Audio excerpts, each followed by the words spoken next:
Antenatal disorders, इसमें question paper में minimum 3 से 4 क्वेश्चंस इसमें आते हैं, तो इसमें ढेर सारा कंडीशंस है। सो आज पहला वाला देखेंगे, हाइपर एमेसिस ग्रेविडेरियम। इसका दूसरा नाम है पर्निशियस वॉमिटिंग। मतलब वॉमिटिंग मतलब उल्टी तो करना, पर्निशियस का मतलब मीनिंग है it is harmful, very harmful, वो उसका जान का भी खतरा होने का चांसेस होता है, that is why it is called as a pernicious vomiting. Okay, what is the definition of hyper emesis gravidarum? इसका वर्ड का बस मीनिंग देख लेना, उसके बाद अब आराम से उसमें डेफिनेशन लिख सकते हैं। हाइपर का मीनिंग क्या होता है? एक्सेस, बहुत ज्यादा, राइट। एमेसिस का मीनिंग क्या है? It is vomiting. And gravidarum का मतलब है ये pregnant women. Okay, pregnant women है। ओके, वेरी सिंपल है, excess vomiting in the pregnant women, this is called as a hyperemesis gravidarum. But ये तो लिखेंगे, it will be very nice. But उससे ज्यादा थोड़ा अधिक बढ़ाना है तो you can write this in this way, it refers to the excessive nausea and vomiting. Nausea मतलब उल्टी टाइप लग रहा है बट उल्टी नहीं हो रहा है, मतलब उसको मन में बस लग रहा है, राइट। एक्सेसिव नॉसिया वॉमिटिंग होता है दैट रिजल्ट्स, आखिरी में क्या क्या होती है उसमें, सबसे पहले उसको फ्लूइड और इलेक्ट्रोलाइट इम्बैलेंस होती है, मतलब नॉर्मल से कम हो जाते हैं। फ्लूइड मतलब जो हाइड्रेशन, हमारा बॉडी में जितना मात्रा पानी का मात्रा है वो कम हो जाता है। इलेक्ट्रोलाइट में सबसे पहले ये हाइपोकेलीमिया मीन्स इसका पोटेशियम की कमी हो जाती है हमारी ब्लड में। सेकेंड है न्यूट्रिशनल डेफिसिट्स। न्यूट्रिशनल डेफिसिट्स में न्यूट्रिशन क्या पढ़ा हम लोग? 5 होता है ना, जैसे कार्बोहाइड्रेट, फैट है, प्रोटीन है, विटामिन है, मिनरल्स है।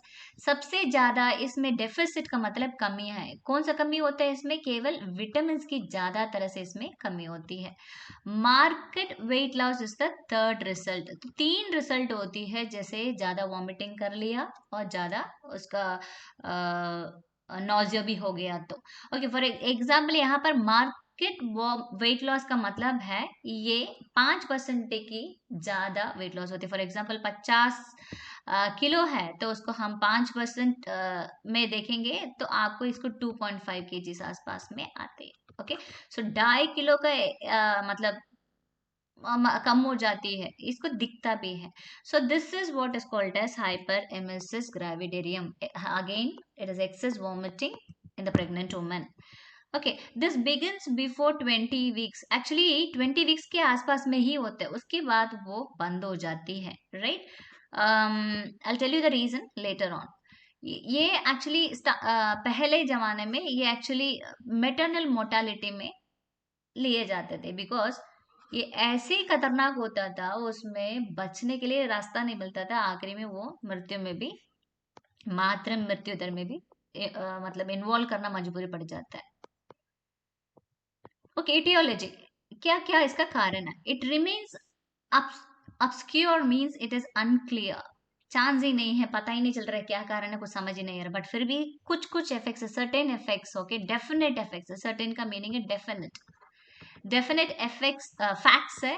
ओके, एंड इंफॉर्मेशन है, फैक्ट्स मीन्स जो हुआ है। ओके, कुछ इंफॉर्मेशन है प्लस थियरीज है, ये सब कुछ प्रूफ किया है ये हाइपरेमेसिस ग्रेविडेरियम की। Number 1, frequent, it occurs frequently means bar bar. Okay, एक बार नहीं, 2 बार नहीं, बार बार, मतलब देखा गया था डेटा में।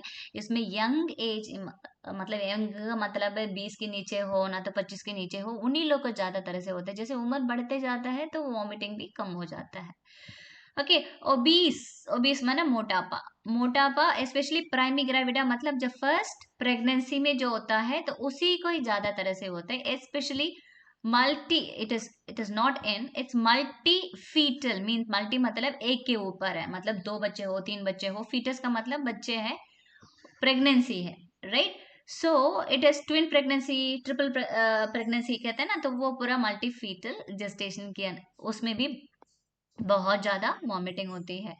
And the other reason is it tends to recover, I mean recover means it is recurrence. Okay, बार बार इसको वापस लगते रहते हैं। एक का पहला प्रेगनेंसी में हुआ होगा उल्टी उसको बहुत तेज से, बट दूसरा सब्सिक्वेंट माना फॉलोइंग प्रेगनेंसी में इसमें इसमें होने का चांसेस होती है।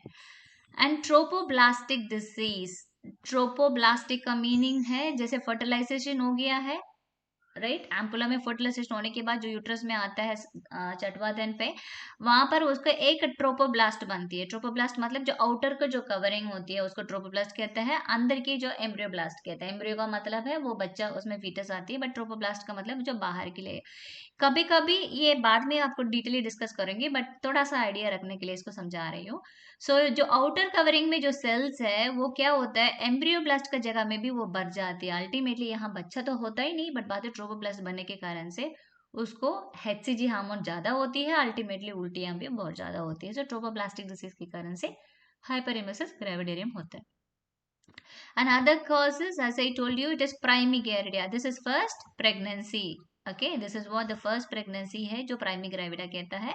और लो वेट मीन्स लाइक 45 किलो के जो कम होती है माँ, जो प्रेग्नेंट होता है तो 45 किलो के नीचे होता है, उनका भी चांसेस होते हैं। फैमिली हिस्ट्री हो सकता है उनका माँ को हुआ है उल्टी, नहीं तो उनका बहन को, सिबलिंग्स को हुआ है।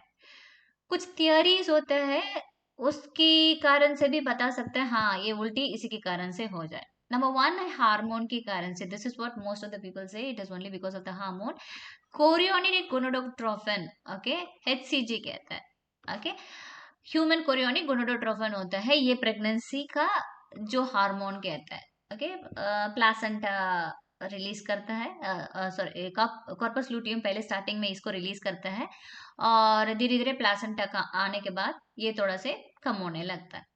ईस्ट्रोजन और प्रोजेस्ट्रॉन भी एक कारण है। ओके, HCG के बारे में थोड़ा सा देखेंगे। HCG का मतलब ये mostly it is MCQ, important MCQ है। HCG secreted by the syncytiotrophoblast, this is a multicellular, ये जो बाहर रहता है अंदर, जो साइटोब्लास्ट मीन्स ये पूरा ब्लड सप्लाई बच्चों को देता है। ये जो बाहर रहता है cytotrophoblast, it is a single cell.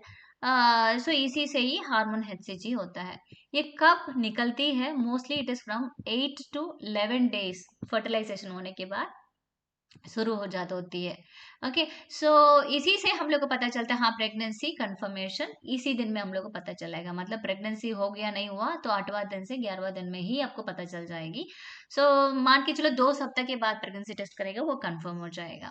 सो धीरे धीरे वो क्या करेगा, स्टार्टिंग से लेकर वो करीब 12 सप्ताह मतलब है 3 महीना आसपास तक वो बढ़ते जाएगा।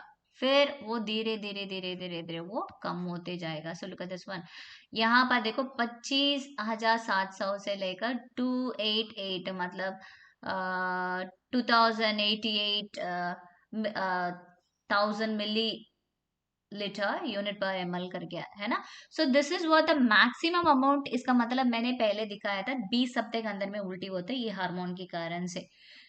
सो बट यहाँ हम लोग को पता चल से 12 सप्ताह तक उसको अधिक मात्रा होते हैं, वो धीरे धीरे धीरे लास्ट 9वां महीने तक उसको कम हो जाती है। इस ग्राफ में भी आपको आराम से पता चल जाता है। से look at this one. Okay, this is a human,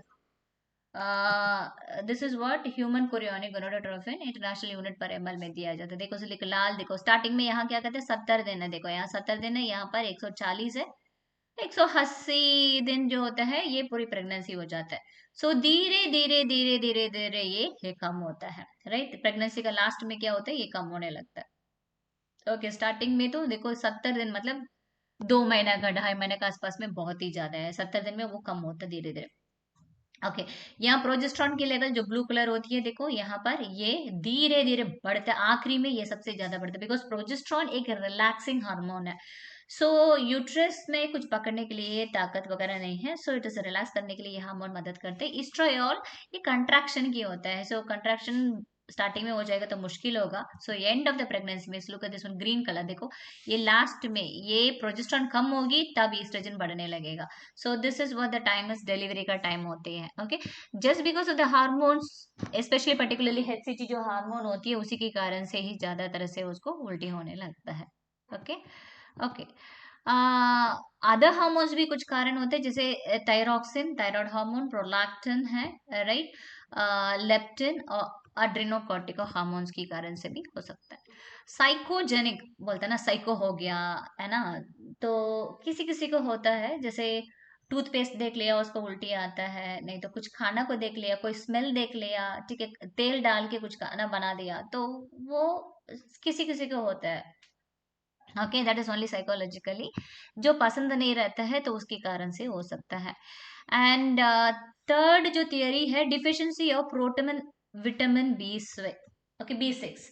so BC जो है, B6 जो कमी होता है खाना में, प्लस B1 है थायमिन जो कमी होता है, तो उस समय में क्या होता है, उल्टियाँ शुरू होता है। इसलिए डॉक्टर्स लोग क्या करते हैं, जब भी प्रेगनेंसी आते हैं BC का टैबलेट लिख देते हैं। ओके, विटामिन B6 भी हो, 1 भी हो, जो भी है, कोई प्रॉब्लम नहीं है, वो चलते रहेगा। Okay, so deficiency of protein also, and vitamin B6 and B1 also. Okay, and disturbance of carbohydrate metabolism. For example, उल्टी करते जा रहा, उसको तो ग्लूकोज मिल ही नहीं रहा है। तो हमारे शरीर में ग्लूकोज से तो एनर्जी देता था, बट एनर्जी नहीं मिला तो क्या करेगा, सबसे ज्यादा अधिक में जो एनर्जी देने वाला तो कार्बोहाइड्रेट है, बट उससे डबल गुना भी देगा फैट को, फैट से लेता नहीं है। बट यहाँ पर खाली पड़ा तो फैट से लेना ही पड़ेगा। जब फैट की मेटाबॉलिज्म होगी तो अल्टीमेटली और भी उल्टियां होने लगता है। And fourthly is allergic. कुछ लोग बोलते हैं मूंगफली के कारण से मतलब एलर्जी हो जाता है, नहीं तो कुछ प्लासेंटा की इम्प्लांटेशन के कारण से भी एलर्जी होती है किसी किसी को। Okay, immunological basis that we do not know. And finally it is decreased gastric motility. Gastric मतलब जो खाना जब खाते हैं सीधा सीधा वो स्टमक में जाना चाहिए, स्टमक से जाके इंटेस्टाइन से बाहर निकलना चाहिए। तो गैस्ट्रिक मीन्स इस स्टमक जो खाना जाना चाहिए वो सही से फटाफट जाना चाहिए। बट यहाँ पर जो प्रोजेस्टेरॉन जो हार्मोन होता है, as I told you, it is relaxing hormone के कारण से क्या होता है, वो खाना जल्दी नीचे पहुंचता नहीं है और वहीं पर रह जाता है। अल्टीमेटली वो नोजिया होके वो बाहर उल्टी हो जाती है बाद की। Okay, so decrease gastric motility के कारण से होता है। These are some of the theories. Let we talk about the pathophysiology. So सबसे पहले क्या होता है, उल्टी होता है। Okay, this is a normal process. सब मैंने 12 सप्ताह तक उल्टी थोड़ा बहुत होना होता है। Okay, and then second is carbohydrate starvation. So उल्टी होने के कारण से क्या होता है, जितना ग्लूकोज से जितना एनर्जी वो पूरा निकल गया, निकलने के बाद यहाँ उसकी कमी पड़ गया, स्टार्वेशन हो गया। फाइनली इट लीड्स टू, क्योंकि ग्लूको एनर्जी तो चाहिए, तो इसलिए यहाँ पर फैट का मेटाबॉलिज्म होती है। फैट के मेटाबॉलिज्म होने के बाद कीटो एसिडोसिस बनती है, मतलब एसीटोन जो निकलती है यहाँ से, ये बनने के कारण से कीटो एसिडोसिस होती है। तो ये this is not a good sign at all, हमारा बॉडी में ये निकलना नहीं चाहिए। अल्टीमेटली इसी के कारण से फिर उल्टियां होती है। So look, okay, vomiting start होती है, वॉमिटिंग से carbohydrate starvation, again carbohydrate starvation होने के बाद फिर फैट से मेटाबॉलिज्म लेके कीटोसिडोसिस, अल्टीमेटली फिर एक साइकिल तरह से ये जाते रहते हैं। ओके, क्लिनिकल मैनिफेस्टेशंस कैसे कैसे दिखाई देगा। सबसे पहले एविडेंसेस, ओके, प्रूफ, रिसर्च की प्रूफ, लाइक प्रूफ क्या क्या दिखाई देगा। सबसे पहले उनको स्टारवेशन, मतलब कुछ खाया पिया नहीं है तो खाली तो रहेगा, स्टार्व करेगा, राइट। मैल न्यूट्रिशन मीन्स लाइक खाना बहुत कम खा रहा है, अब नॉर्मल, राइट। सो कम खाना खा रहा है, सो जो जरूरत है वो नहीं मिल रहा है। एंड नोजिया और वॉमिटिंग भी है, वो ज्यादा होता है। ओरल फीड्स, कुछ भी खाइए वो उल्टी लगता है, कुछ भी खाए उल्टी लगती है। इवन पानी भी पी ले तभी भी कभी कभी उल्टी होती है उनको। प्रोग्रेसिव इमैसिएशन, प्रोग्रेसिव मतलब धीरे धीरे उनका पतला होगा, थिन होगा। ओके, इमैसिएशन का मीनिंग वही है। उनका शरीर एकदम मतलब खाना एक्सेप्ट ही नहीं कर पा रहा है। सो उसके साथ साथ डिहाइड्रेशन भी है और वेट लॉस भी है। ये मेटाबॉलिक एसिडोसिस मीन्स, एसिडोसिस का मीनिंग क्या होता है, जो पीएच की वैल्यू जो होता है वो लेस देन 7 होती है। ये खाना नहीं खा रहे तो क्या होगा, मेटाबॉलिक एसिडोसिस। मेटाबॉलिज्म का मीनिंग क्या होता है, जो न्यूट्रिशन होता है ना, जो कार्बोहाइड्रेट है, फैट है, ये सब कुछ है ना। So this is what leads to metabolism. Metabolism के बहुत एंजाइम्स वगैरह चाहिए, है ना। तो वो ये सब कुछ मिलाकर ये क्या करेगा, ये एसिडोसिस बना देगा। बट अल्कोलोसिस भी हो सकता है। अल्कोलोसिस का मतलब पीएच क्या होता है, इट्स मोर देन 8 होता है। It is due to the loss of HCl। Okay, hydrochloric acid कहाँ से सेक्रेट होती है, स्टमक से।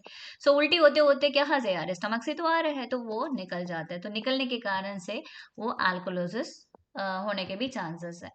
Mild pyrexia, this we should know, everyone knows from the fundamentals. क्या है पायरेक्सिया, क्यों होता है, यहाँ पर इन्फेक्शन थोड़ी हुआ उनको, नहीं है ना, डिहाइड्रेशन हुआ, पानी की मात्रा कम है, तो ऑटोमेटिकली वहां पर फीवर दिखाई देगा। सो माइल्ड पायरेक्सिया होने का चांसेस होता है। Okay, pyrexia means what it is fever.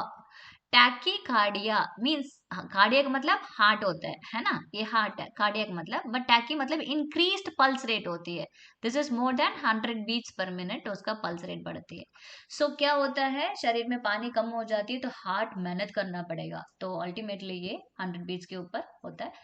90 के ऊपर भी टैगी कड़िया मानते हैं कोई कोई लोग, कोई कोई बुक्स बताता है। ब्रेथ, जो सांस जो ले रहा है ना, जो वो कैसे होगा, असीटोन स्मेल होगा। असीटोन का क्या होता है, जैसे नेल पॉलिशर रिमूवर होता है ना, उसका स्मेल जो है वही सेम असीटोन उनका सांस में से पता चल जाएगी। जो सिस्टोलिक जो बीपी है means 120/80 is the BPS, but जो 120 जो होता है वो सिस्टोलिक प्रेशर क्या होता है, 100 mmHg कम हो जाता है। सो इन्वेस्टिगेशंस, क्या क्या इन्वेस्टिगेशंस करेंगे, सबसे पहले हिस्ट्री इंपॉर्टेंट है, वो क्या क्या खा रही है, कितना बार उल्टी हो रही है, ठीक है, और कौन सा प्रेगनेंसी है, उनका फैमिली हिस्ट्री है क्या, तो ये सब कुछ डिटेली उसका देखना बहुत इंपॉर्टेंट है। और सेकेंडली क्लिनिकल फीचर्स, आपको ब्लड टेस्ट यूरिन टेस्ट करने के पहले सबसे पहले प्रेगनेंसी को कंफर्म करना है। तो उल्टी कोई और कारण भी तो हो सकता है ना, जैसे इंटेस्टाइन में कहीं ऑब्स्ट्रक्शन हो गया, इसी के कारण से उल्टी हो सकता है ना, तो फूड पॉइजनिंग हो सकता है, वो कुछ कारण होगा, तो वो सब कुछ कंफर्म करवाने के लिए सबसे पहले आपको प्रेगनेंसी कंफर्म करना है। तो करने के बाद यूरिन एनालिसिस, यूरिन को आपको लैब को भेजना पड़ेगा। यूरिन में क्या देखेंगे, सबसे पहले वॉल्यूम देखेंगे। वॉल्यूम का मतलब है, मान के चलो एक घंटे में कितना ml होना है, it is more then 30 ml per hour होना चाहिए। ओके, सो 30 इंटू 24 कितना आ रहा है, इट इज 720 ml आसपास में आ रहा है, ठीक। तो इतनी अमाउंट एक दिन में पूरा होना चाहिए, बट उसको यूरिन ही नहीं आ रहा है तो वो पता करना पड़ेगा, वॉल्यूम कितनी बार हो रहा है वो चेक करना पड़ेगा। ओके, नेक्स्ट इज कलर, उसका कलर कौन सा वाला, डार्क येलो यूरिन बोलते ना, यूरिन नहीं पास करेंगे तो वो क्या होता है, जैसे पीला पीला एकदम डार्क पीला हो जाता है ना, हल्का पीला होना चाहिए जो यूरिन है, बट यहाँ डार्क हो रहा है, इसका मतलब वो कॉन्सेंट्रेटेड है। स्पेसिफिक ग्रेविटी, स्पेसिफिक ग्रेविटी होता क्या, उसमें यूरिन पे कुछ कुछ केमिकल पार्टिकल्स होता है। ओके, माइट बी उसको ग्लूकोज भी हो सकता है, एल्बुमिन भी हो सकता है, नहीं तो कुछ और भी हो सकता है, राइट। तो वो सब कुछ उसमें चेक करने के लिए देखना है। So why it is necessary to check in the specific gravity, okay, उसके पहले हम इसको देखेंगे, this is called as a specific hydrometer कहता है। हाइड्रोमीटर में मार्किंग देखो, यहाँ पर देखो, this is a normal limit 1.020। Okay, this is the way you are suppose to read it. So ये कैलिब्रेशन मतलब, कैलिबर का मतलब है जो वैल्यूज इसमें दिखाई देगा, तो उसको मेजर करना है। See, look at this one. This is the original one. So urine जो सैंपल निकलने के बाद ये जार में डालेगा, उसके बाद जो ये हाइड्रोमीटर डालेगा, यहाँ पर उसका कैलिबर रहेगा। ओके, कैलिब्रेशन मीन्स वो मार्किंग मेजरिंग अमाउंट रहेगा, तो उसको चेक करना है। सो what is the specific gravity dealing with vomiting, okay, उसमें चेक करना पड़ेगा हम लोग, इसमें क्या होगा, केवल डिहाइड्रेशन होगा। डिहाइड्रेशन के बारे में हमको देखना पड़ेगा, डिहाइड्रेशन मतलब पानी की मात्रा कम है।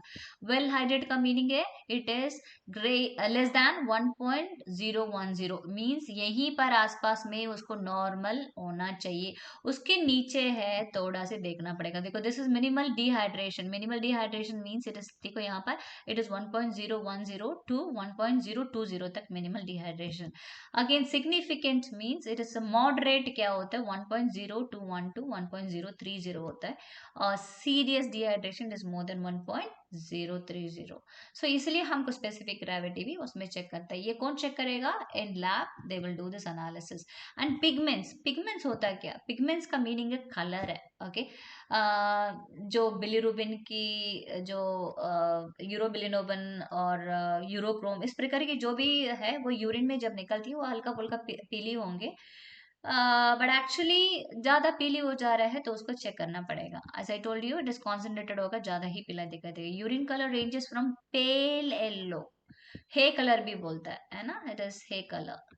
ओके, तो ये है, it is deep amber colour का तक होता है, this is regals in the pigment only, because of the pigment की कलर के कारण से वो यूरिन इस प्रकार के। क्लोराइड, ओके, क्लोराइड ब्लड में भी दिखाई देगा, यूरिन में भी दिखाई देगा। क्लोराइड क्या होगा, यहाँ पर बहुत ही कम हो जाएगा, it is less than 5 gram per litre हो जाता है, वो भी चेक किया जाता है।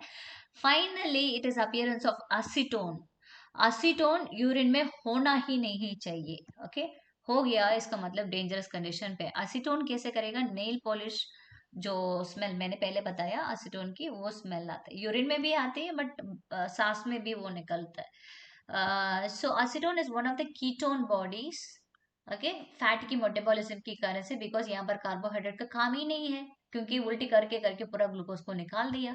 That is formed when the body uses fat instead of glucose और sugar for the energy.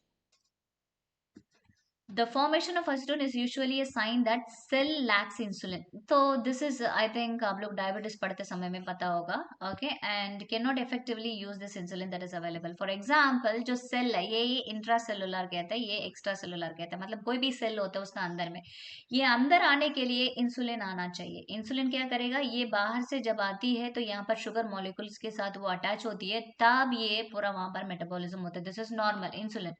But insulin ही कमी है तो ग्लूकोज वहीं पर अंदर रहेगा, तो सेल का अंदर बस ग्लूकोज है, बट बात ये वो धीरे धीरे वो कोई काम का है ही नहीं।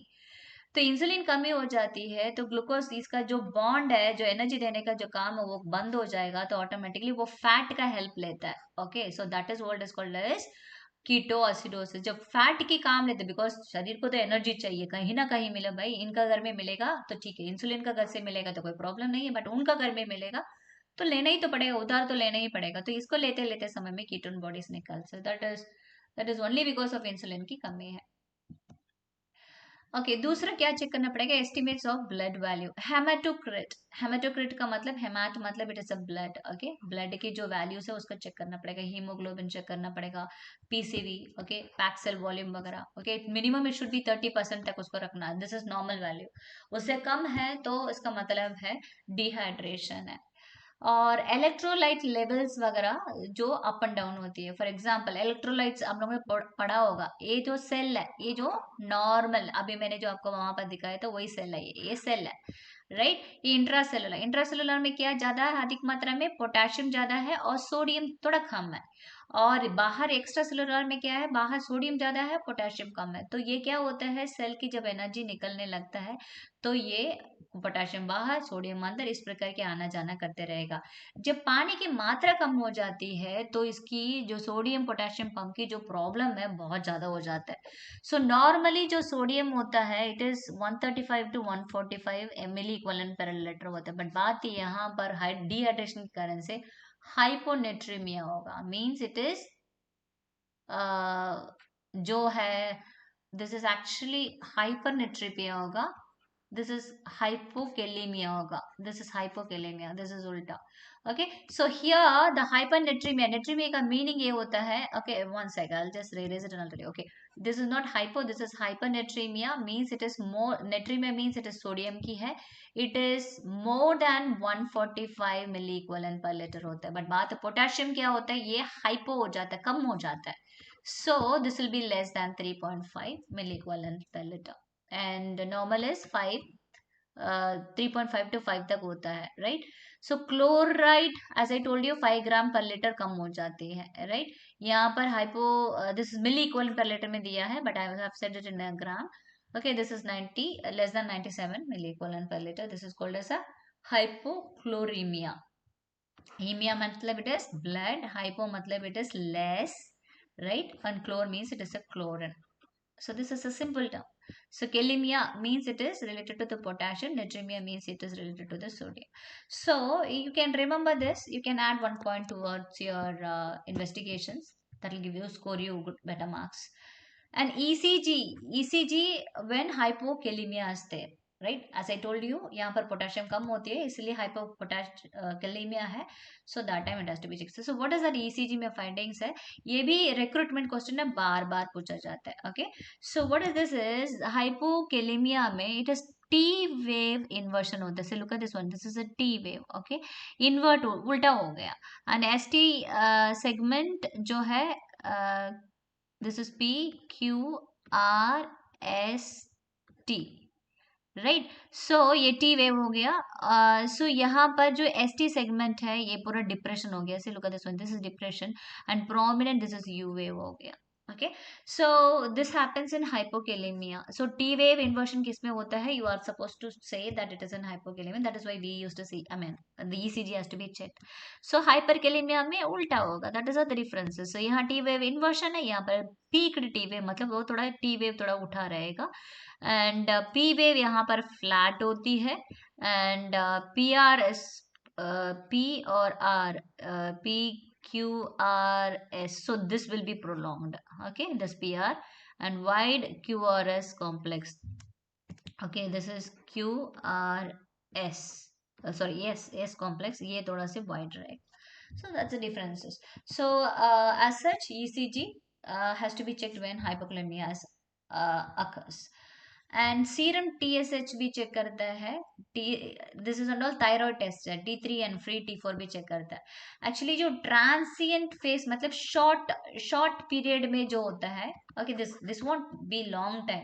तो जिसकी भी थायराइड की प्रॉब्लम थोड़ी दिन की जो होती है, तो उनमें भी हाइपरएमेसिस की ज्यादा चांसेस होती है.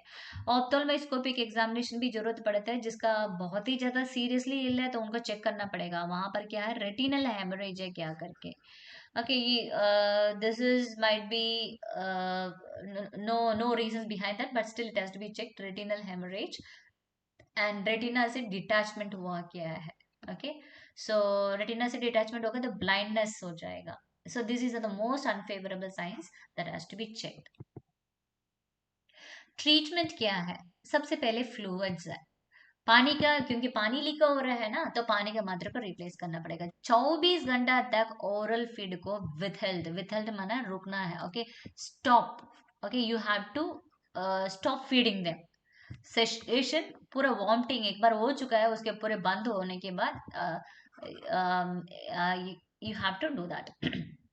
ओके, आईवी ड्रिप मेथड ही फॉलो करना पड़ेगा. ओनली आईवी फ्लूइड चलेगा उन लोग का, राइट. तो टोटल अमाउंट 24 घंटा में कितना कितना देना पड़ेगा. मैक्सिमम कितना? 3 लीटर है. 3 लीटर का मतलब 1 लीटर में 2 बोतल चलेगी, राइट. सो तीन तीन बोतल्स है, 3 लीटर की बोतल है तो मतलब 6 बोतल चलेगी, राइट. 6 बोतल्स मैंने 6 पाइंट कहता है.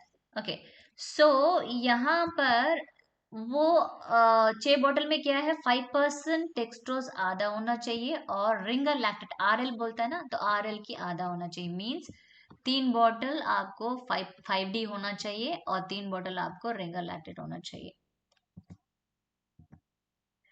सो एक्स्ट्रा अमाउंट क्रिस्टलॉइड्स है जो भी है, उसका वॉमिटस जो इतना उल्टी कर रहा है उसके अनुसार में और यूरिन के अनुसार में कैलकुलेट करके उनको देता है.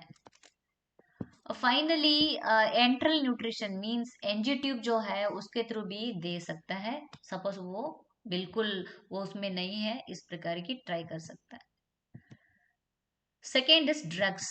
ड्रग्स में सबसे पहले उल्टी कर रहे तो एंटी एमेटिक तो देना पड़ेगा ना. उल्टी का एमेटिक मतलब वॉमिटिंग का, वॉमिटिंग रुकवाने के लिए एंटी एमेटिक देता है. So promethazine is a drug of choice. Most of them again this Phenergan 25 mg और प्रोक्लोरप्रेजन स्टेमिटल कहता है, ये भी दिया जाता है 5 mg.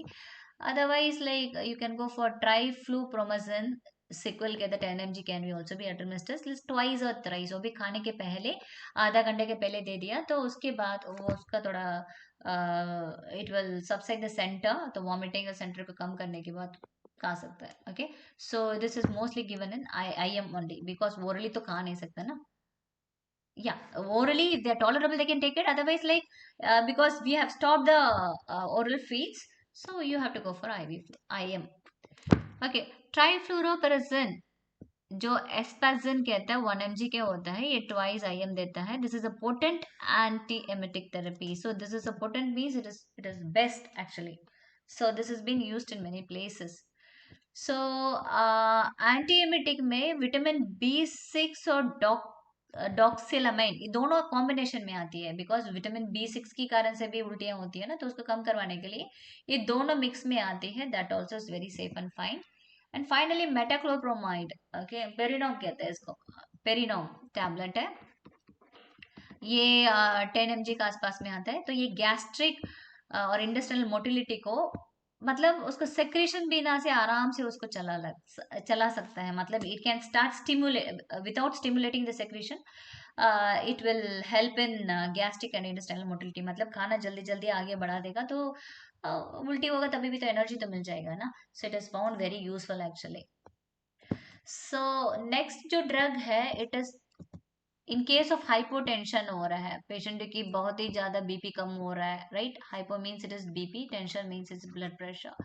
सो कम होता है, हाइड्रोकोर्टिसोन 100 mg आईवी ड्रिप में दिया जाता है। Hydrocortisone is nothing but steroid. So oral में भी दिया जाता है, टॉलरेट कर रही हो तो प्रोडनिसोलोन वगैरह उसको दिया जाता है। Severe cases, not necessary, in mild cases में जरूरत नहीं है। न्यूट्रिशनल सप्लीमेंट्स होता है, B1 है, इट इज 100 mg डेली दे सकता है। और vitamin B6, vitamin C and vitamin B12 are also given. So third choice है hyper emesis progress chart. Means hyper emesis का मतलब कितनी बार उल्टी किया है वो पूरा रिकॉर्ड रखेगा। रिकॉर्ड रखने से हम लोग को पता चलेगा कितना उसमें फ्लूइड वगैरह देना पड़ेगा। सो डेली रिकॉर्ड एक अलग ही होता है, टीपीआर शीट है। मोस्टली टीपीआर शीट पे भी कुछ कुछ ऑप्शंस होती है, जैसे पल्स, टेम्परेचर, बीपी वगैरह उसमें दिया जाता है twice daily. Other than that intake output is very very important. कितनी बार वो उल्टी किया, ओके, कितनी बार खाना खाया, कितना बार पानी पिया, तो that has to be maintain. Urine for acetone check करना पड़ेगा, एवरी 6 आवर्ली चेक करता है। एंड प्रोटीन जितना लीक हो रहा है उसको चेक करेगा। बाइल भी चेक करता है, बायो ब्लड बायोकेमिस्ट्री भी मेंटेन करता है। एंड फाइनली ईसीजी, जब उसमें पोटेशियम वगैरह कम है तो वो भी वो चार्ट में ही इन्वॉल्व करवा देता है। चौथा है डाइट के बारे में। डाइट में only before intravenous fluid is omitted the foods are given orally. So IV बंद होने के पहले धीरे धीरे चम्मच में उसको पिलाना पड़ेगा। टॉलरेट करेगा, थोड़ा बढ़ाना पड़ेगा, बढ़ाने के बाद जब टॉलरेट कर रही है तब उसको डिसकंटिन्यू करना है। सो पहले ड्राई कार्बोहाइड्रेट्स वगैरह जैसे बिस्किट है, ब्रेड है, टोस्ट है, दे सकता है। और स्मॉल बट फ्रीक्वेंट, मतलब थोड़ा थोड़ा करके देना है। एक कट्टा दे दिया तो पूरा भारी हो जाएगा, फिर उल्टी हो जाएगा, तो इसलिए थोड़ा थोड़ा करके देना है। ग्रेजुअली धीरे धीरे उसको खाना बढ़ाना है। ऐसे नहीं आज ठीक हो गया, उल्टी बंद हो गया तो एक कट्टा दिला देंगे, सो that is a wrong process. Nursing care है सिंपैथेटिक बट फर्म हैंडलिंग। तो सिंपैथेटिक मतलब फील फॉर देम। तो खा नहीं पा रही है, चलो हम लोग उसको दिला देंगे, ओके। जिस फ्लूइड्स ज्यादा तरह से एनर्जेटिक उसमें ग्लूकोज वगैरह मिला के दे दिया तो बहुत अच्छा है। बट बात ये है, अरे मतलब वो लोग फिर चिल्लाने लगेगा, नहीं नई सिस्टर बाद में आई है, ऐसे करके बोलेगा। So you have to be firm in that, you have to make sure that they are going to take it. Social and psychological support पहले है, जो प्रिपरेशन होना चाहिए प्रेगनेंसी में उल्टी होगा तो that you have to explain them. And finally termination of pregnancy means abortion करवाना है, डीएनसी करवाना है, जो भी है, इन केस वो बिल्कुल नहीं कर पा रही है, टॉलरेट नहीं कर पा रहा है। And next is nursing goals. Reducing and eliminating nausea and vomiting. That's the main goal. As I told you, like fluids में डॉक्टर्स लोग दे रहे हैं, आईवी फ्लूइड्स को मेंटेन करना है एंड इनटेक आउटपुट चार्ट को मेंटेन करना पड़ेगा। Restoring the fluid and electrolyte balance. Okay, that has to be checked. Like a potassium level वगैरह बायोकेमिस्ट्री में ब्लड में भेजा नहीं भेजा। Coping with the psychological and the task of pregnancy and motherhood. Mentally that's what, already उल्टी हो गया, tired रहेगा, तो हमारा जो psychological support that is more important. Continue fetal growth and development, FHR वगैरह अच्छा है क्या है वो मॉनिटर करना है। नेक्स्ट इज नर्सिंग इंटरवेंशन पे स्पेसिफिकली क्या क्या करना पड़ेगा। पहले obtain history for assessing the pattern of nausea and vomiting, कितना बार हो रहा है, कितना बार कब नोजिया हो रहा है, ये सब कुछ मेंटेन करना हिस्ट्री को। A complete physical examination of the fluid and electrolyte imbalance, nutrition status and signs of complication such as metabolic acidosis and jaundice. So आंख में चेक करना है वेदर वो पीलिया दिख रही है, नहीं तो नाखून में पीलिया दिख रहा है, क्या देखना है, राइट। फिजिकल एग्जामिनेशन इंपॉर्टेंट है। स्किन टग चेक करना है, जैसे स्किन को पकड़ के देखेंगे तो उसमें कितना वापस इलास्टिसिटी मिल रही है नहीं मिल रही है वो चेक करना है। एडमिनिस्ट्रेशन ऑफ पेरेंट्रल का मीनिंग है इट इज आईवी का थ्रू, ओके। एंट्रल का मतलब इट इज एनजी का थ्रू। एंट्रल का मीनिंग इसको enteral means it is intestine है, इंटेस्टाइन का थ्रू देना पड़ेगा। इंटेस्टाइन से क्या क्या देगा, एनजी देगा, that is from the nasogastric tube. Otherwise jejunum वगैरह यूज कर सकता है, right. Jejunal feeds like gastric feeds, इस प्रकार की वो सब इतना इंटीरियरली नहीं जाना, केवल एंट्रल फीड्स का यहाँ पर फ्लूइड्स का मतलब है, यहाँ पर एनजी फीड्स कहता है। इलेक्ट्रोलाइट्स भी देना टाइम पे देना है, राइट। और एंटीएमेटिक्स भी एडमिनिस्टर करना। खाना खाने के पहले आधा घंटा के पहले मेंटेन द इनटेक आउटपुट और observation chart is more important and provide a hygienic restful and odourless environment उल्टी कर दिया फिर और करते रहेगा तो और भी उसको लगेगा okay you have to make her to wash and change her dress otherwise वो स्मेल के कारण से और उल्टी लगने लगेगा सो इवन मेडिसिन के कारण से भी कभी कभी हॉस्पिटलाइजेशन में भी और उल्टी होने लगता है so make sure that hygienic अच्छे से साफ रहे उनका बेड और even what she is going to wear okay ask her to take the rest complete rest जितना सोएगी उतना अच्छा है और ऑर्डरलेस स्मेल बिना नहीं मतलब स्मेल की बिना रह सकता मीन्स लाइक ऑड मीन्स बदबूदार नहीं होना चाहिए that's what I could say okay check for elimination especially bowel movement and maintain intake output chart when there is a response to therapy start with limited oral fluids मतलब अच्छे से respond कर रही है उसको पानी पिला सकते हैं बिस्किट्स ब्रेड टोस्ट वगैरह दे सकते हैं maternal or fetal well-being fetal means it is FH means बच्चे को दिल धड़कन अच्छा हो रहा है क्या है वो चेक करना पड़ेगा फाइनली इफेक्ट्स मदर का क्या क्या होगा न्यूरोलॉजिकल कॉम्प्लिकेशंस न्यूरोलॉजिकल कॉम्प्लिकेशंस में वर्निकीज एनसेफेलोपैथी होता है okay Wernicke's encephalo means it is पूरा एन मतलब अराउंड एनसेफेल मतलब इट इज ब्रेन एनपैथी इज सम इम्पेयरमेंट मतलब कुछ प्रॉब्लम है okay some issues with this one okay so इसमें क्लिनिकल ट्रायड का मतलब है तीन चीज इसमें इन्वॉल्व है क्या क्या है ऑप्थेल्मोप्लीजिया ऑप्थेल्मो मींस इट इज आई इसका जो प्लीजिया मींस इसका थोड़ा सा पैरालिसिस टाइप होता है राइट सो आंख में जो चलाने भी तो उसमें प्रॉब्लम होने के चांसेस होते हैं आंख खोलेगी तो एकदम फिर ड्राउसी टाइप होगा ataxia means it is get okay get means like वो जो चलते समय में एक पैर नीचे ऊपर इस प्रकार की चलते रहेगा and confusion is name place thing का वो कुछ समझ नहीं पाती so beriberi is due to thyroid deficiency के कारण से ये वर्निक कीस एनसेफेलोपैथी होती है पोन्टाइन माइलिनोलाइसिस पोन्टाइन माना पॉन्स होता है ना पॉन्स ब्रेन ब्रेन में रहता है राइट सो माइलिन मतलब जो कवरिंग ऑफ द जो ब्रेन थ्री लेयर्स होता है ना पाया ड्यूरा तो वो माइलिन शीत होता है वो लाइसिस मीन्स वो ब्रेक डाउन होना चाहता है this is because of hyponatraemia जो पोटाश सोडियम भी कम होता है तब होता है इसका ज्यादातर से so this is what the pons is okay this is what the pons is ये पॉन्स में so look at this one so this pons what happens is see look at this okay so जो है यहाँ पर जो nerves वगैरह जो यहाँ पर है देखो लुक एट दिस वन ये पानी की कमी के होने के कारण से रैपिड ऑस्मोटिक चेंजेस होने के कारण से यहाँ डिस्ट्रक्शंस होते हैं तो ultimately that will lead to that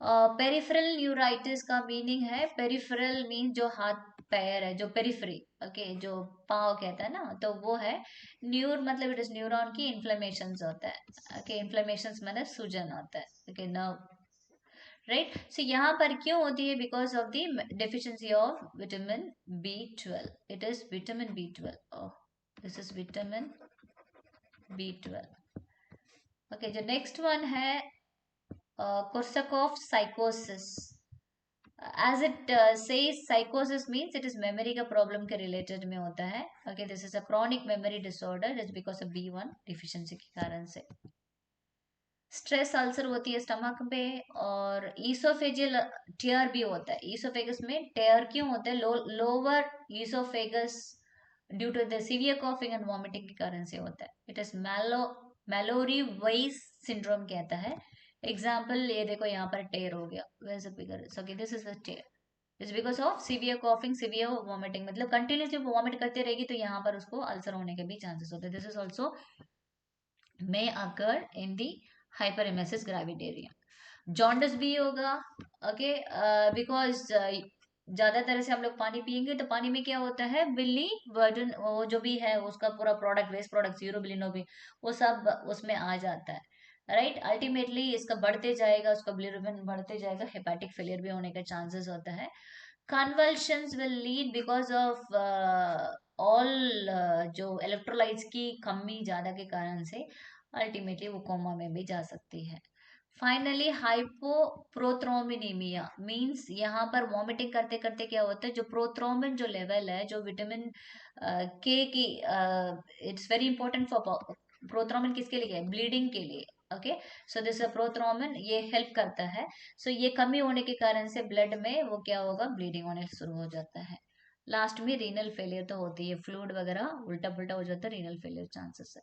Effects on the fetus, actually fetus usually remains unaffected once the problem is resolved. So बच्चे में कोई फर्क नहीं पड़ेगा जब उसको सॉल्व होगा, but actually low birth weight भी होने का चांसेस है। एंड फाइनली इम्प्रूवमेंट कैसे पता चलेगा, वो वॉमिटिंग वगैरह थोड़ा वापस चला जाता है, मतलब it will stop. Feeling of hunger, भूख लगने लगता है, ठीक है, और थोड़ा देखने में भी बेटर लगती है। और ब्लड केमिस्ट्री देखेंगे, बायोकेमिस्ट्री, तो ऑलमोस्ट इलेक्ट्रोलाइट्स वगैरह नॉर्मल में आ जाएगा। और एसीटोन की जो स्मेल है यूरिन पे plus at the same time जो सांस में, ये दोनों में कम हो जाती है। और नॉर्मल पल्स और बीपी वगैरह मेंटेन होने लगता है। और नॉर्मल यूरिन आउटपुट है, मतलब 750 ml का आसपास में प्रतिदिन होना चाहिए मिनिमम।